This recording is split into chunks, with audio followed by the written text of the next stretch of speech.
I'm at my table. This is the first time I'm sitting at my table. That's good. Doing this. You should do it this way. I can hear you better. It requires me to sit up. I always sit up. Get used to it.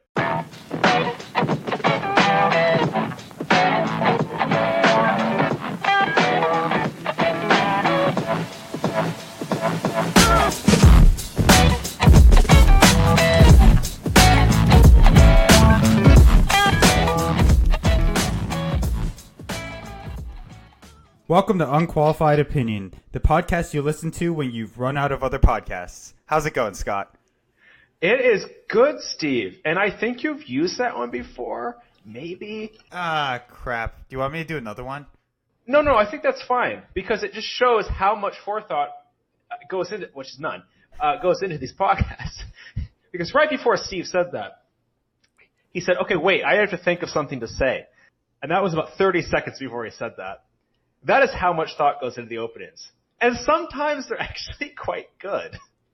Some of the ones you come up with are actually pretty witty. You sound so surprised. Pretty earlier, not that one. No, this one was the bottom of the barrel, really. Just struggling. It was passable, and we're off and running. So last week, I was in D.C. to look at Trump's large tanks, and I didn't see the tanks, but I heard there were the hugest tanks you've ever seen and the most amazing fireworks show ever seen on Earth.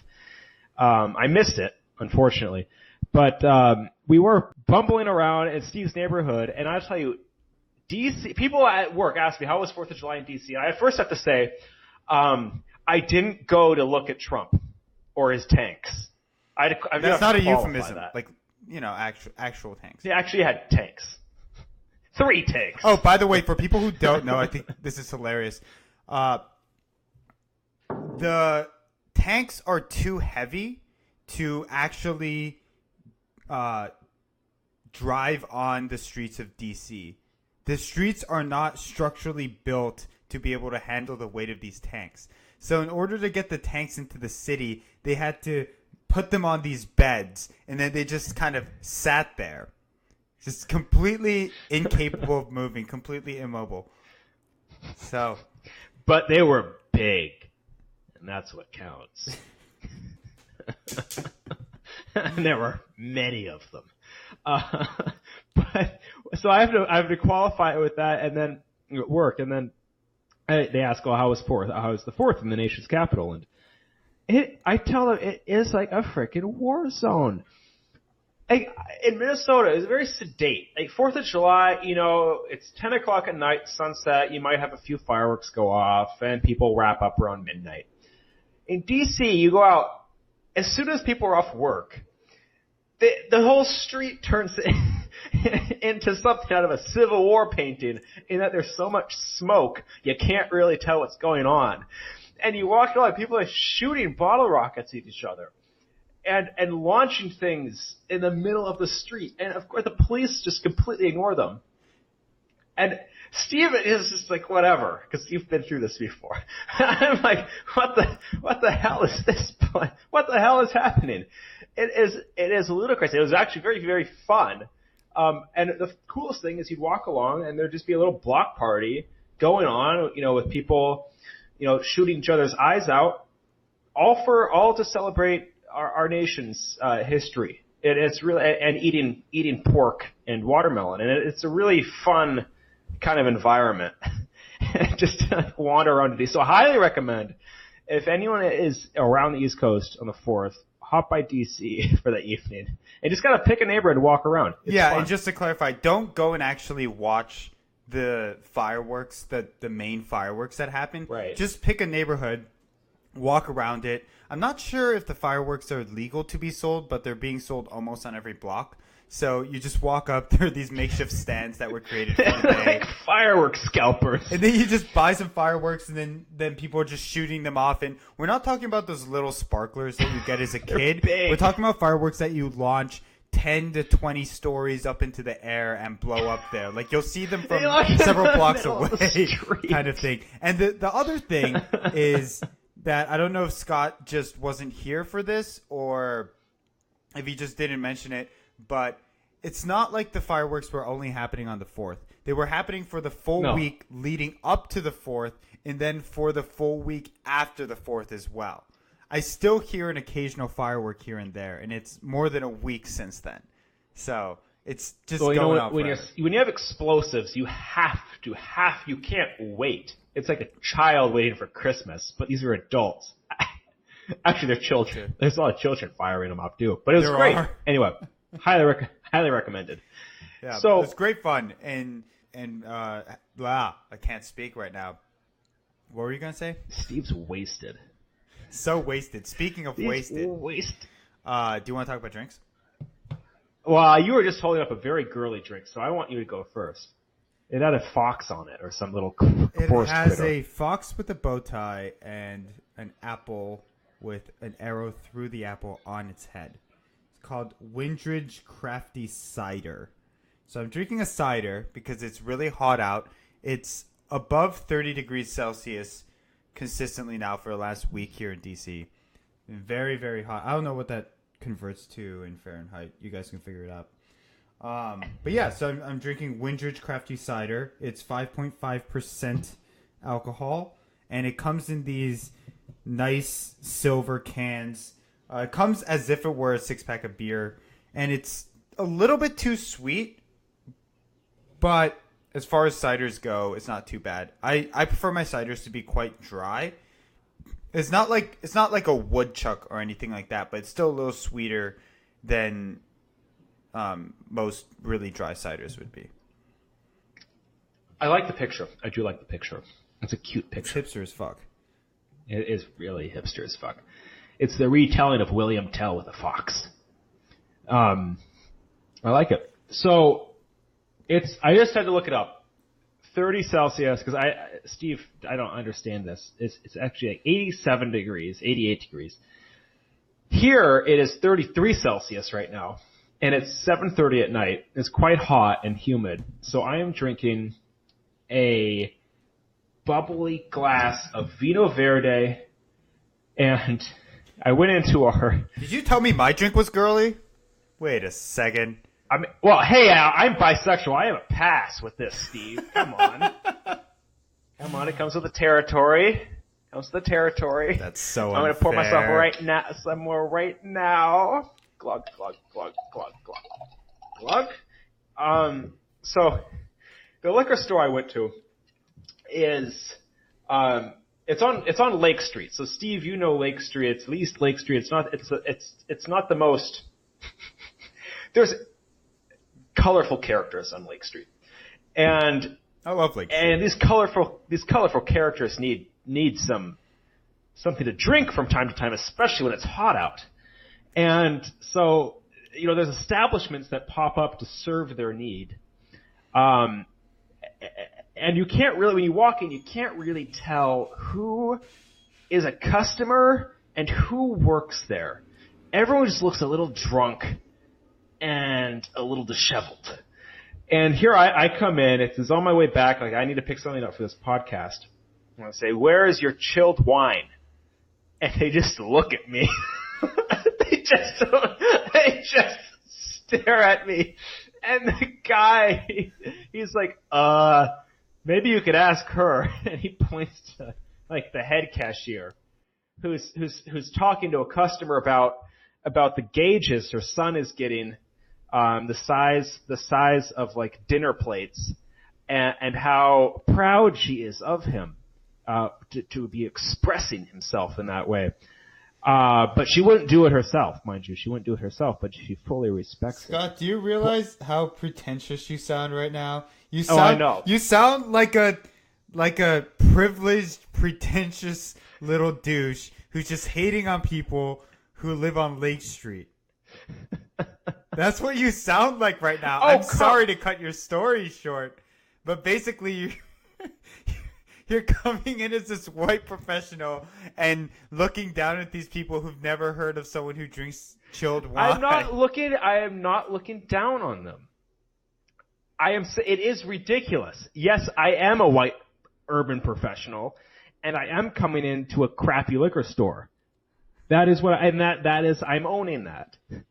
I am owning that.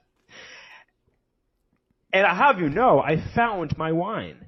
There was one bottle of chilled white wine. That doesn't sound like enough. And I bought it. So you only have one bottle. What? To finish this podcast in. Half a bottle, to be accurate. What happened to the other half of the bottle? Oh, it's already been drunk. I started earlier. I started a little earlier. I was cooking and folding laundry. You might need a second drink for the second half of this podcast. Why? You only have half a bottle left. It's not going to be enough. What? I'll pace myself. I also have some crappy gin over there that I can take shots of if I'm really desperate. There you go. Always have a backup. Lesson in life. Always have a backup. If you think that a 6-pack of cider or a bottle of wine are going to be enough, just in case, get some backup. Scott has his gin. I've got some whiskey and some Leinenkugels. We're always prepared when it comes to the alcohol. Not when it comes to the opener, apparently, but definitely when it comes to the alcohol. Well, and Steve, if you think that was too pretentious, you can cut it. But Oh, I'm definitely not cutting it. Part of who you are. I was saying it in jest. I know that. I was saying it in jest. I am no better or no worse than those colorful characters who need their afternoon pick-me-up. Because I was right there with them. I was right there with them. Yes, you were. Especially because in Minnesota, the sun doesn't go down until 9:30. So no matter when you start drinking, it feels like you're day drinking. It's actually just starting. The sun's actually just starting to go down here, and it's 8:30. So it's not that different, I guess. But it's not. It's like 20 minutes different. But anyway, so that was a very long story and a long, pretentious story about how I got my gay wine. How is it? It's actually very good. It is? For an $8 bottle of wine. The most expensive wine they had was $8. I usually go to a liquor store and I'm like, oh, it's not really expensive. I need to find things that are cheaper. Because I can't pay $15 for a bottle of wine. And then that I'm going to drink in one sitting. This place, I was like, I can't pay $2 for a bottle of wine. Give me something more expensive. And in the chilled section, there were some that were like 12, and I was like, that's scraping a little bit. That's getting up there. I picked the $8.99 one, and I'm happy with it. There you go. I'm glad you're happy. Anyway, that was very long. That was longer than usual. But today's topic is the future of transportation. So early on when we started the podcast, so we were still experimenting with ideas. One of the ideas that we tried as a topic and ultimately scrapped because we couldn't get enough content on was a conversation about scooters. It never actually made it as a podcast, but we it was never an episode. No, it was never an episode. But we ended up debating the merits of the scooters that you see in the city. So if you don't live in one of the cities that has scooters, a series of companies like Bird and Lyft and Uber have just plopped a bunch of scooters in the city. You can use an app to scan a QR code to grab one of those scooters, and they usually go, depending on the city, between 10 and 15 miles an hour. Not very fast, but just fast enough that if there's one near you and you just need to go somewhere that's maybe a mile or two away, you can just pop onto the scooter and it'll take you there, and it'll be really convenient. And so they're electric. They have batteries. They're electric powered. And so there's this whole debate about whether or not scooters should be in the cities, because it's really annoying to have them kind of lying out everywhere, and people are dumb, and so people get into a bunch of accidents and they don't know how to use these scooters, and yet they're really, really convenient if you're just walking outside. And so we had this big debate about whether or not the scooters are beneficial within these cities, and Scott was vehemently opposed to these scooters. He thought that he thought that they were bad for the city, but more importantly, he thought that they made you look stupid. They made you look like a tool. Much more importantly. And I do agree with that. But recently, I started using these scooters. I was out on a date, and I went on one of these scooters just for the hell of it, and just be like, hey, let's try these scooters, haha, and found that it was a lot of fun and also just very, very convenient, especially if you don't want to take out a bike or you don't want to take the metro and Uber's too expensive for the distance that you're going. It covers this very specific niche, right? And so when Scott was in DC last week, I convinced him, hey, we should try these scooters. And he was a little bit resistant in the beginning, but then eventually I got him to go on the scooter, and we took the scooter from my place to Union Station so that we could get on a metro to hang out in Baltimore. And I want to ask you, Scott, how was your experience with the scooter? Well, I'll say the funnest part of the scooter. Well, it takes about. They're not hard, and I am not a coordinated person, as Steve knows. He nods and smirks. But he did it again right there. But opening another can. Good sign. Oh, I got it everywhere. Oh no, this cider is Steve. all over me. It's all sticky, gross. Anyway, continue. Steve, keep it in your pants for Christ's sake. So I got on it. It takes about a minute to get the hang of it. Like, it's just a new feeling and like how fast it goes, how you stop it, etc. It does not take long. It's not difficult to use by any means. The funnest part of it, I'll say, they're frustratingly slow. They're too slow. In DC specifically, DC capped the rate at 10 miles an hour because there were a few accidents. And I think someone died or something, and so they ended up capping the rate. But when we went to Baltimore, they were going about 15, which was a lot better. Yeah, they were going pretty fast, which is a lot better. Like that, and when you're talking with that kind of speed, 5 miles an hour is a 50% increase in speed, which makes a big difference. Yeah. So the funnest part about it, and one, they are practical in certain cases. If you need to get somewhere quickly, and you don't want to bring your bike with you, because a bike is going to be faster. Because you can find it faster and you can it's right there. You don't need to go search for it. But a lot of cases you can't bring a bike, or you don't want to bring a bike because you have to leave it somewhere and then you have to transition to another mode of transportation. So in those cases, it's actually cheaper. I'm not sure if it was cheaper than Uber with both of us doing it combined, but if it was one person, it would definitely be cheaper than Uber. And the funnest part about it is you get to go like a maniac. This is just my personality, but like weaving in between cars and running red lights and like swerving around obstacles. That's a lot of fun. It is. I mean, you're technically not supposed to do that, but obviously everyone's going to do that. It's really fun. Because, okay, so the one thing I would say is that I hate it when people use these things on the sidewalk. When we were on them, we were in the street. But it's not like we were following the street signs in the way that a car would, right? It was kind of like when you ride a bike. You just, the red lights are optional. I'm an urban biker, so I bike. I don't own a car, so I bike all of the time. And the skills are very transferable. I mean, you learn where to look. You learn how to judge the speed of you versus the cars and like how fast you can go and whether or not you'll run into someone for how fast they're going. It's very, very transferable because it's about the same speed as a bike in city traffic. So, like, the speed, It felt very natural in that regard. And also, just tip to people who ride these on the sidewalks, sidewalks are bumpy. You shouldn't ride, it's uncomfortable to ride them on the sidewalks because you're up and down, and then you have, like, little cracks in the sidewalks. If you just ride on the street, it's much nicer. It's much nicer. Yeah, you have the cars, but you can avoid them. It's much nicer to ride them in the street. Okay, there are a couple things about the scooters that frustrate me. The first one is that if you're on a bike and the light in front of you is turning yellow, about to turn red, you can just book it to get through that light. but you can't do that on these scooters. So it's really frustrating when you see the light turn in front of you and you're thinking to yourself, but if I was on a bike, I totally would have made that light. So that's one frustrating thing.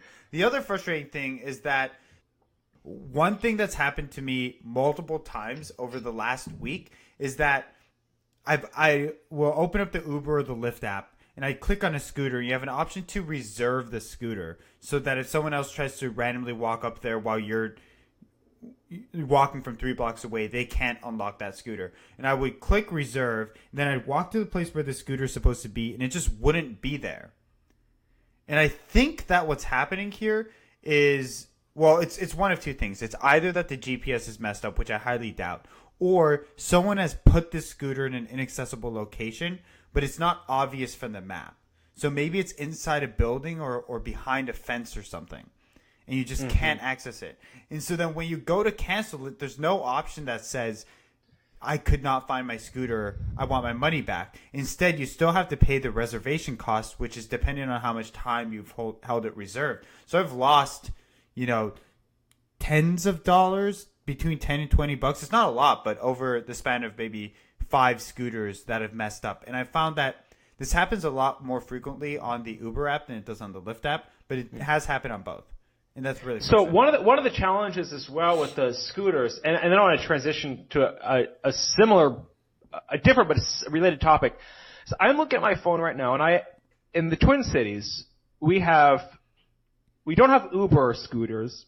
They pulled out, but we do have Lyft scooters, we have Lime scooters, we have Spin scooters, and we have Bird scooters. 4 different companies. And the challenge is, there's no advantage to having more companies for the consumer because you still have to switch. There's no Bird scooters near me, but maybe there's a Spin scooter, maybe there's a Lyft scooter near me.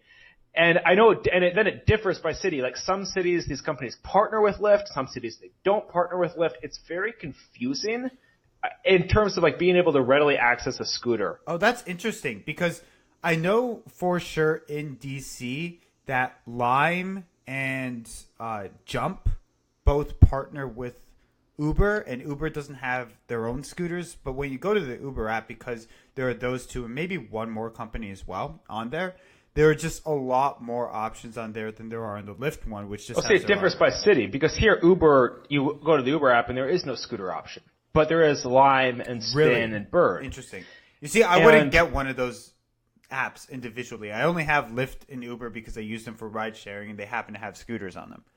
Right. And that's where the I think especially in cities that are less dense like Minneapolis and many American cities, in some ways it does make sense to have this form of transportation be a regulated monopoly because why for the consumer, as long as there's regulation to keep the prices somewhat controlled. Yeah. There's no reason they're offering identical products. I mean, for all intents and purposes, identical products. I mean, some scooters are slightly better than other scooters, but overall, it's slightly more expensive, slightly less expensive, but it's a matter of cents on the dollar. So, this is the topic I want to turn to because one of the challenges with these app-based transportation systems, Uber, Lyft, any scooter company, is that they're relatively, or even bike share, anything like that, it's inaccessible to anyone who doesn't have a smartphone or who has a very old, slow smartphone. In general, that means it's inaccessible to people who are lower income, and you have large concentrations of poverty in cities. And so what Minneapolis and St. Paul have done, which is different than many other cities that have these forms of transportation, is they say, we're going to give you X number of slots. We're going to give you, 500 scooters or 1,000 scooters or whatever the number is. But you have to, at the end of the day, reposition the scooters so that you have a majority of them in lower income neighborhoods. So at least those people with the means to use them can use them. Because another challenge, even though a lot of people can't because they don't have the technology to do it, especially older people, kind of middle-aged older people, another challenge is that in general, the new people who adopt these technologies, the early adopters tend to be, liberal, white, young. And so these technologies really congregate to areas where they're at. And, it leads to inequity in transportation in the very area where, young white liberals don't really have a problem getting around. So there's a lot of policy around this. It's usually when someone takes one of these scooters, wherever their destination is, they get off and they just leave the scooter, and then another person goes over, finds the scooter, grabs it, and uses it. Then you have chargers, who are people who will grab these scooters and they will charge them and they will receive money for that. Now, if all of those people within that network are all young upper income people and all tend to congregate in similar locations, that means that you're going to end up with a quote unquote transportation desert around these scooters or electric bikes or whatever, bike share or whatever they are. In lower income areas, which makes it a lot harder to have access to that technology, right? Just naturally because of the behaviors of the people who are using it. So how does that work in Minneapolis and St. Paul? Do these companies have to hire people to physically move the scooters? Mm-hmm. So they actually, because they collect them to charge them, right? So they're already picking them up at the end of the day. Well, chargers aren't specifically hired. They're like Uber drivers or Lyft drivers. Right. But there's an app that they use to opt in, and the way it happens, they also tell you where to put the scooter. Like, it's not pick it up from this random location. Like, for example, if you had a scooter in the middle, like someone dropped a scooter off in the middle of a park that no one really goes to ever, right? Yeah. And then it's out of battery. Like, the person who comes and charges that doesn't put it back in the park. Right, they put it back where people, there's a lot of people around. And so, and the app tells them where, to put that. That's why, just looking at the map, you see at the early start of the day, the scooters are going to congregate around certain key points of the city where people go to and take it and go out. And so, in Minneapolis, St. Paul, one of those key points, several of them are required to be in lower income neighborhoods. They have to drop them off. They have to return them to that area. So that's how it's done.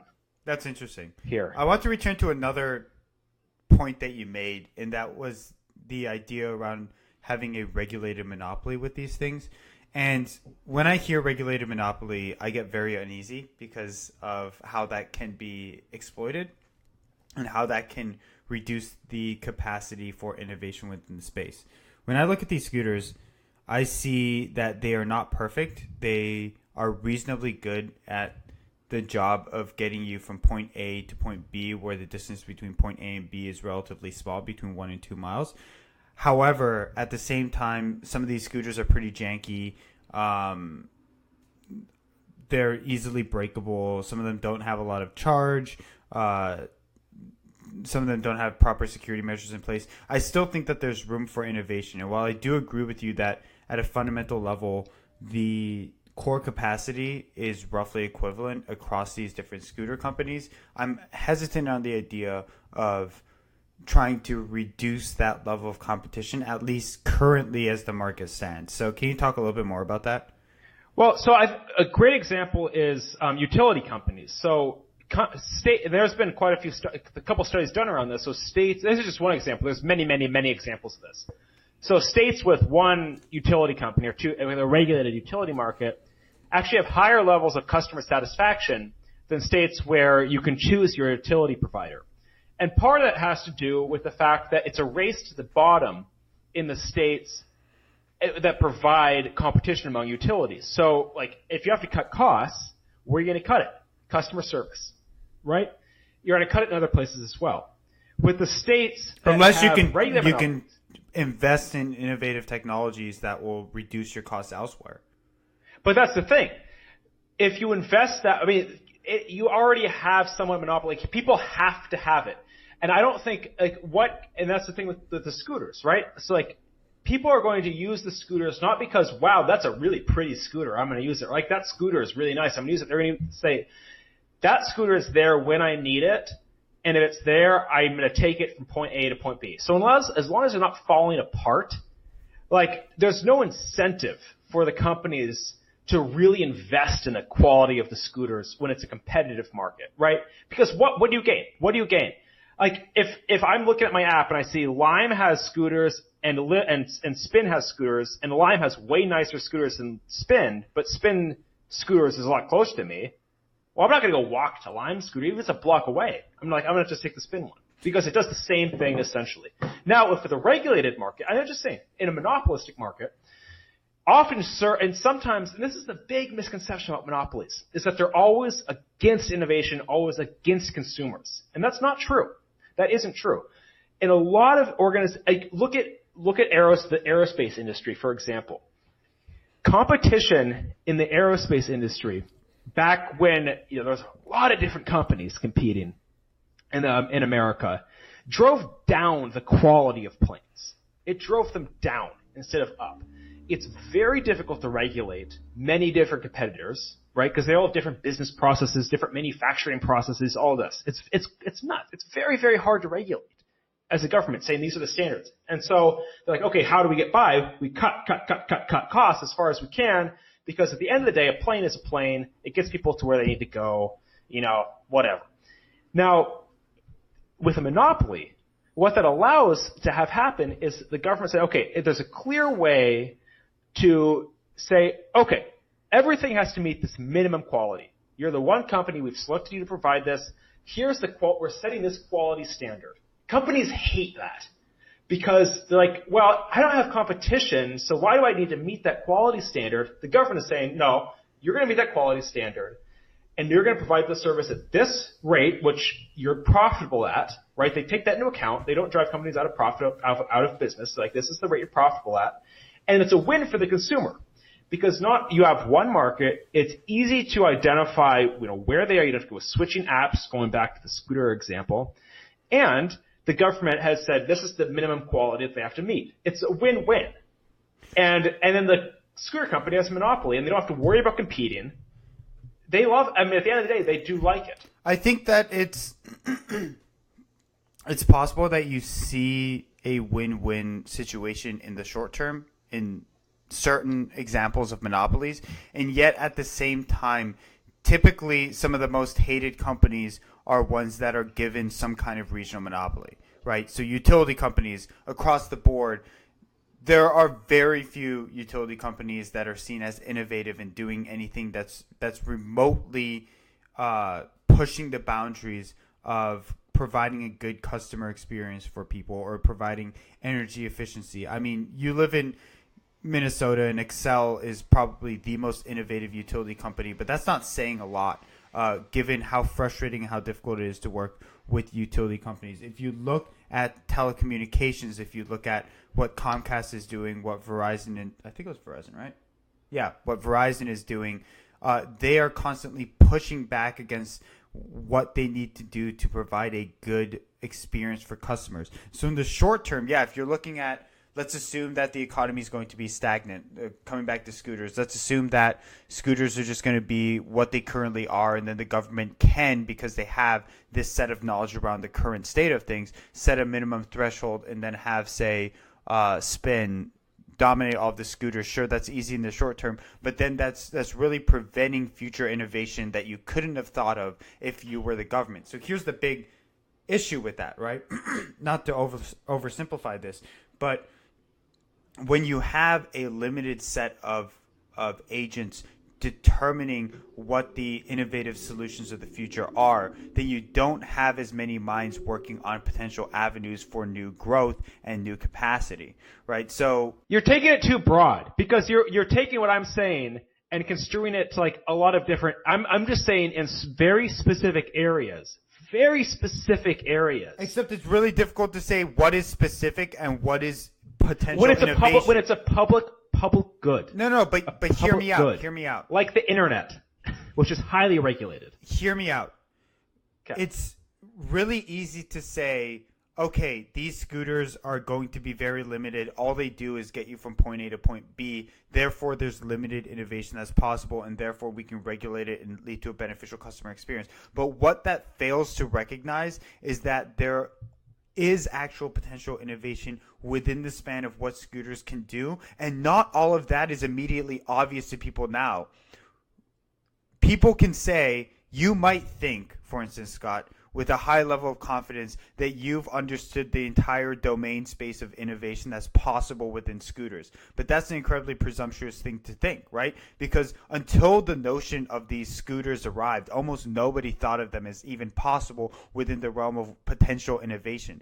No one thought, okay, yeah, let's plop a bunch of these electronic playthings, if anyone remembers scooters as a child, and then have that become a consistent, reliable form of transportation. That was never thought of. And so who are we to say that we can assume that we know what all the possibilities for innovation around the scooter space is?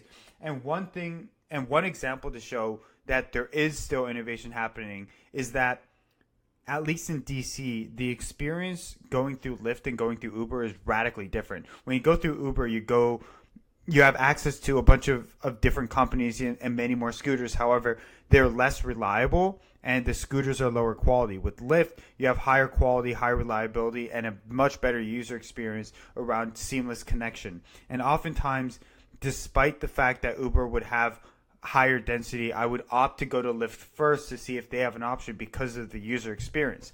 Now, if you were to promote a monopoly that would push Lyft out of the space within DC, you would be reducing my user experience as someone who previously had a choice to go to Lyft.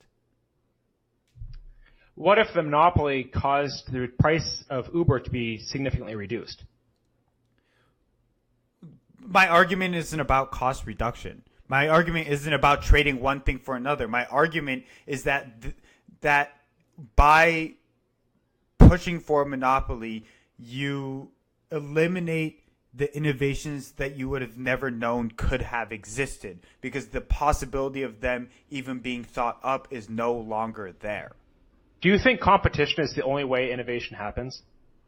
No, but I think that it's clearly been very effective in this space to have that competition. How much of a role does competition play in innovation versus market size play in innovation? That's a huge question. That's very difficult to answer. Are you talking specifically within scooters, or are you talking in general? A lot of in scooters and everything, a lot of innovation. Look at Boeing. I mean, it's a duopoly, but it's a good example.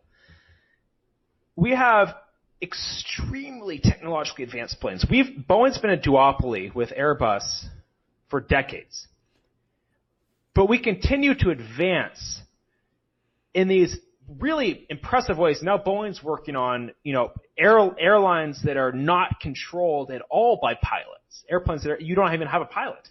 It's completely autonomous. There's no competition.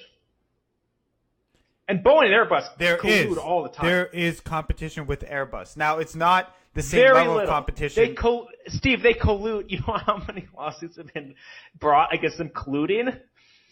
A lot. Sure, but that doesn't discount the fact that competition between them is still fierce when it comes to finding markets for specific styles and Steve, types of airlines. You can't. Airplanes. Sorry. They're driven not through the competitive edge. They're driven through market share and cost reduction. Huge. They're driven by the size of the market, and they're driven by cost. Two massive things in the balance sheet. Those are massive, and government regulation, which is a huge pressure. Competition is on a scale, right? You can have intense competition, you can have moderate competition, you have a duopoly, which is still somewhat a competition. It's also a scale. It's either you have it or you don't. It's not that way. Even with a monopoly, you can still have competition, right? I mean, Boeing is a monopoly in the U.S., but you still have competition from abroad because you can, just sell across borders. Now, exactly. The monopoly. Okay, wait. Unpack that for a second. You can't say that this argument promotes what you're saying if you're saying that the monopoly only holds in the U.S. Okay, because their competition, their market share is not 100%. Boeing is not a monopoly when it comes to how it engages via competition with Airbus. Like that doesn't you can't conflate those two things. It's a monopoly in the U.S., but the scale of its market and the actual realm at which it engages within competition is international, fundamentally, right? But here's what I'm trying. Let me just say a thing, because I don't want this to become another argument about the minutia, about the scale at which competition is important for innovation, because I feel like that's the line, that's the rabbit hole we're going into, and I don't think that that's nearly as interesting as the larger conversation we started out with. So I think that we have a difference of opinion for the scale at which competition can induce innovation and the level of risk of introducing monopolies for limiting that innovation. I think we have a difference of opinion, but I think it's a matter of scale, right? It's not a qualitative difference, if that makes sense, right? In terms of our difference of opinion.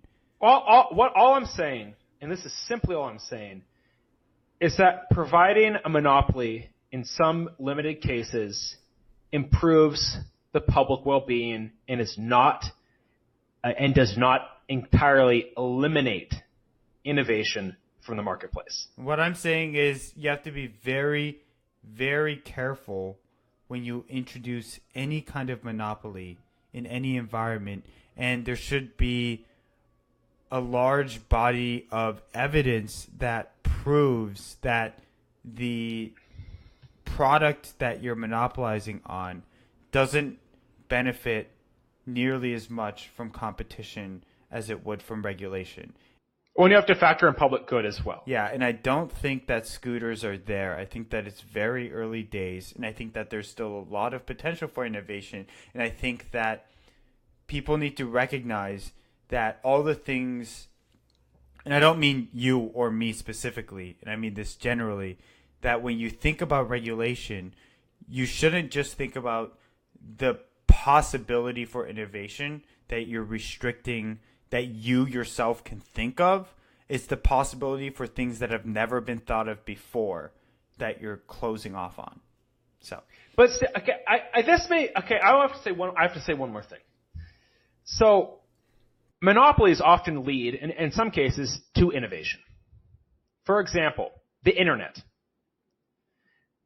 That was a byproduct of the government saying, we're going to pour a bunch of money into this one group, into this one mission, this one idea, and control it until we get it up to speed, up to scale, and then release it. And there's so many examples of that. Space flight. That was a monopoly, right? Space flight was a monopoly. If some private entrepreneur back in the 1980s or 70s said, I'm going to go launch a rocket into space, the government would be like, hey, shit, no, hell no, you're not doing that. That's our area. You can't do that.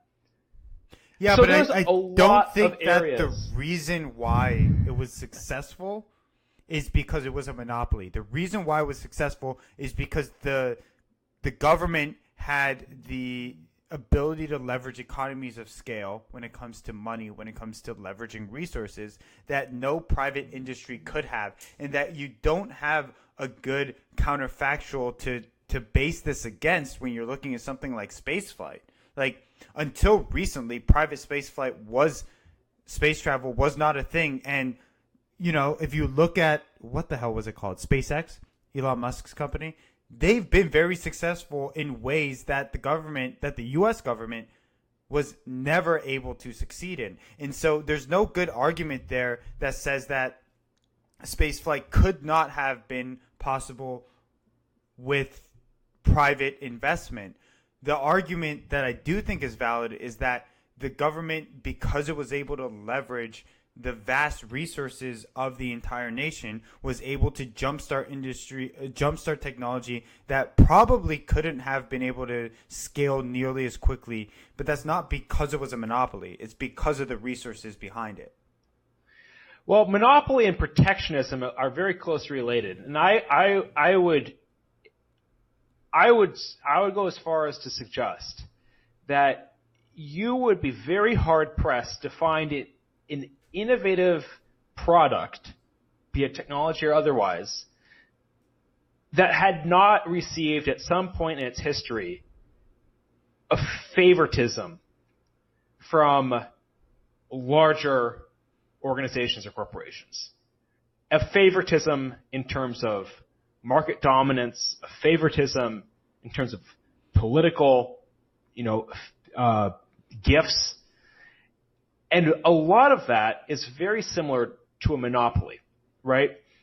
So I would very much challenge you in a later podcast to think about which industries have started that have truly been born of solely a great mind with no external protection of any sort in the history of the product or technology. Okay, we need to move on, but let me clear this up because you're not correctly presenting my argument, because I'm not saying that the kinds of technologies that get produced through competition are ones that are created by singular great minds or that aren't somehow connected within the larger context of relationships and sharing of knowledge and finances with other companies. I'm not saying that. I'm saying that the environment of collaboration and competition and growth and innovation that's produced by reducing the level of monopoly is going to increase innovation in a way that is hard to recognize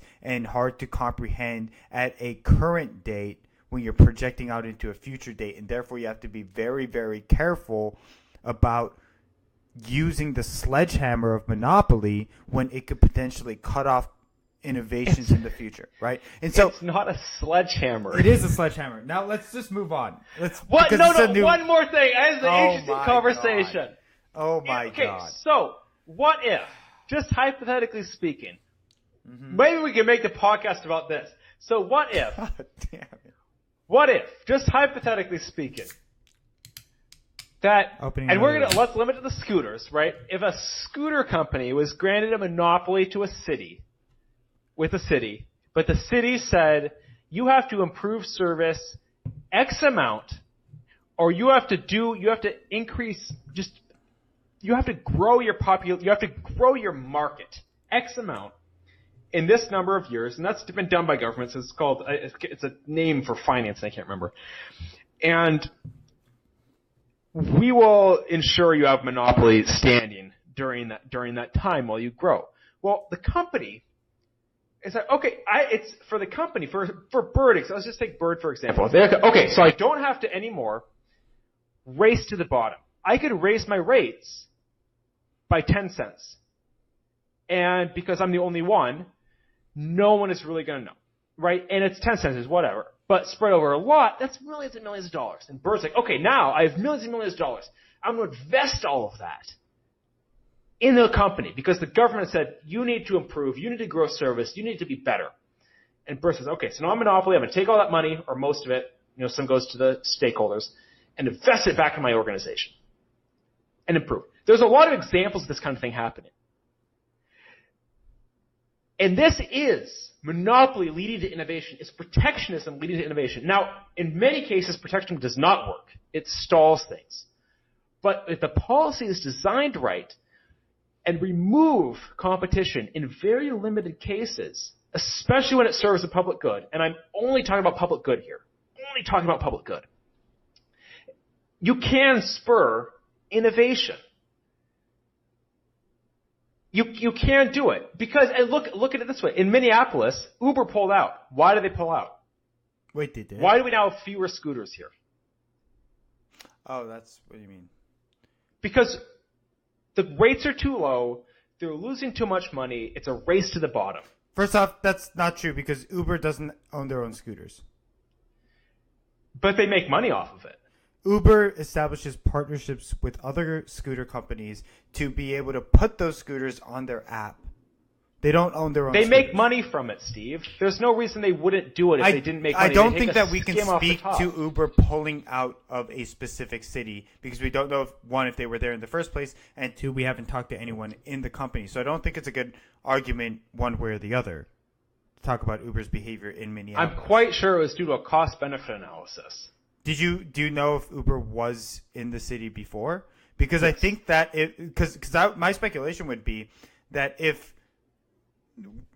there's basically zero marginal cost for Uber to be in one city or another because they don't own scooters. They don't have any physical infrastructure that they have to invest in. Because their entire business model when it comes to scooters is that they partner with other companies who will then provide their scooters, and Uber would give them the ability to connect via the Uber app. So the only thing that Uber's bring to the table is their leverage over a large customer base. That's how it works in DC. That's how it works in other cities. And so if they aren't in Minneapolis, I think that would be based on the partnerships that the companies that are in Minneapolis are refusing to take on with Uber, not because Uber is deliberately seeing some kind of cost negative assessment. Right? Well, it pulled out. It was here. And then it left. But why? Why would they pull out if there was zero marginal cost to being there? It's variable cost. So I would imagine there is a level of variable cost. I don't think the variable cost is very high, but I would imagine there's some level of variable cost. I'd imagine there are some contractual agreements, some insurance arrangements, some resource sharing, some data sharing, maybe things you can't quantify that are variable costs in terms of, on the city level. I like that we're talking about the minutia of regulation and legal capacity. And balance sheet, Steve, it's fascinating though. But I really don't think, but imagine. So you have a lot of cities. I don't think there's zero variable cost in adding new cities. And I would very much doubt there was zero variable cost in how many people started using the scooters. There must be some variable cost. It would be inconceivable if there were not. I don't know what it would be. So I guess that's because I guess neither of us know. So if any of our 2 listeners, 3 now, know why they pulled out of Minneapolis, why Uber pulled out of Minneapolis, we would like to know, because I would personally like to know. It's very interesting. It doesn't seem like it would make a lot of sense unless they were actively pushed out. But anyway, there was a point you were making around this, and I totally forget because I'm drunk as hell. What is it you were saying before that? I don't know. Great. Well, see, I think this podcast is a little okay. We went off on the wrong track. We should not have started with the scooters, because scooters are not the future of transportation. I think we can both agree on that. No, they are not the future of transportation. They're not the future of transportation. And we've spent an hour talking about them. It's interesting our different perspectives on monopolies, because it really speaks to our backgrounds. You as a public servant working at a county, and me working at a privately run startup. It really speaks to that difference and the different weight that we each hold on the one side, the protectionism that promotes the ability for a company to look introspectively and slowly build up the resources to innovate at its own pace, and to the rapid chaotic environment of competition that allows for truly innovative companies to rise to the top. And I think we both agree at a fundamental level that depending on the context, you need a bit of both.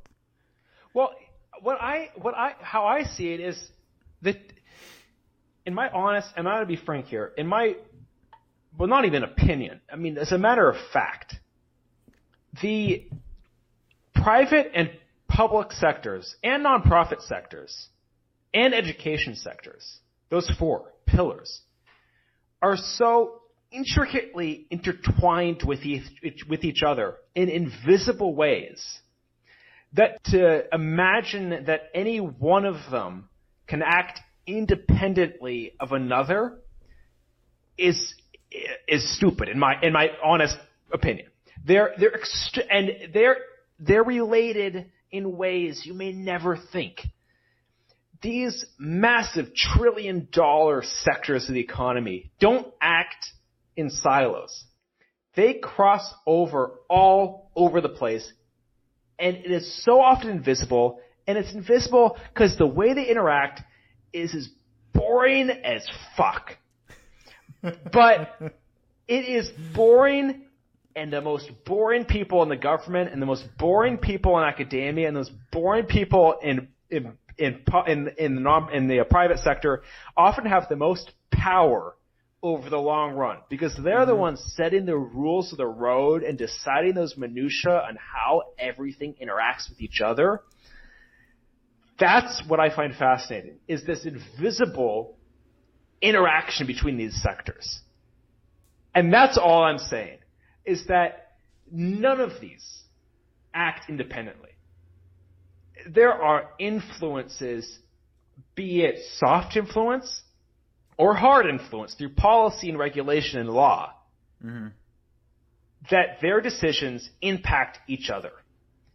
You can't separate them. I mean, I completely agree with that. So what's the takeaway, Steve? I don't know what the takeaway is, Scott. I don't know. I think the takeaway really is that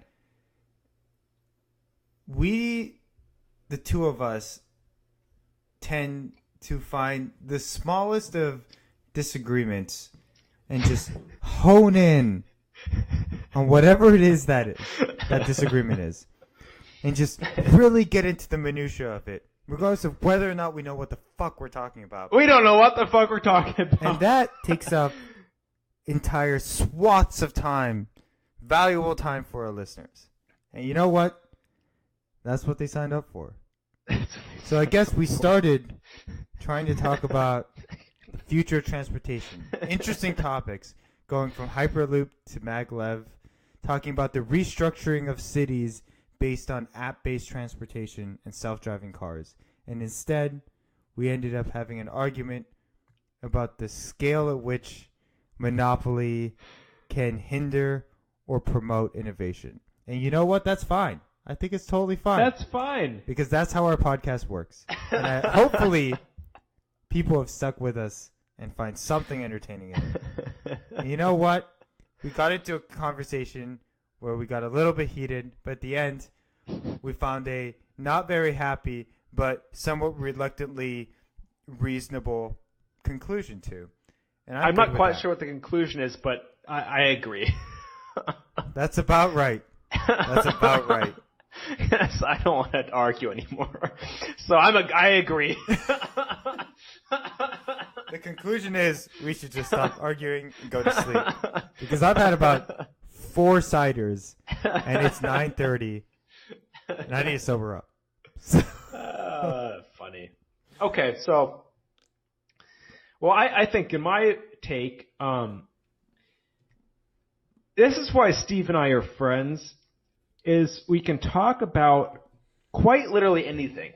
And I was having drinks with who the hell was it? I don't know who it was, but someone, and they said one of the most tactful things you can do and most beneficial things to a friendship or a conversation is be able to change conversation quickly without any regard to anything you just said. Facts be damned. And I find that our conversations very much follow that model. It's like, it is, and I'm going to say something that completely contradicts what I just said, but neither of us can remember that. Because we're on a different topic now. And I feel that conversation kind of went like that. And I think the topic goes like that as well. You have an extreme side to whether or not monopolies are good, and monopolies and the running of businesses are the core of what America is. But so many times, what may seem really good at one point, 5 minutes later may seem really like not a good idea. Maybe we should go the other way because the circumstances change. And I think the conversation reflected that in some ways. So, I don't know. That's my takeaway. You know what? I like it. Let's end on that. That's a good note. So, have fun at your drinking thingamajiggy, and I'll see you Sunday next week. night. See ya. Bye.